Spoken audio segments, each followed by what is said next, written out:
ನಡೆಯುತ್ತೆ. ಗೊತ್ತಿಲ್ವೇನೋ ನಾಚಿಕೆ ಇಲ್ಲದಲ್ಲರ ನಾಮನೆ.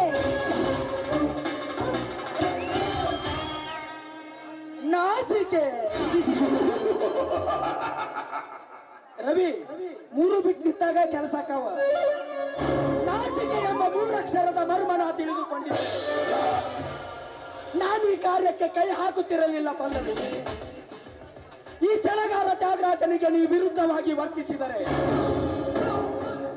ನಿನ್ನ ಕಳೆಬರಹದ ಕಹಳೆ ಆಕಾಶ ತುಂಬೆಲ್ಲ ವ್ಯಾಪಿಸಿ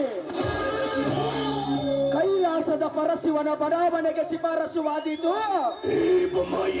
ಎತ್ತರದಿಂದ ಒಪ್ಪಿಕೋ ನಿನ್ನ ಪ್ರೇಯಸಿ ಎಂದು. ಪ್ರೇಯಸಿ ಎಲ್ಲೋ ರಸಿಯನ್ನ ಕಾಣದ ಬೇವರಸಿಯ ನಿನ್ನಂತೆಯೇ ರಸಿಕ ರಾಜನಿತ್ತು. ಹಿಂದೆ ಮಹಿಷಾಸುರನೆಂಬ ದಿಟ್ಟ ರಾಕ್ಷಸ ಪಟ್ಟ ರಾಜನಿತ್ತು.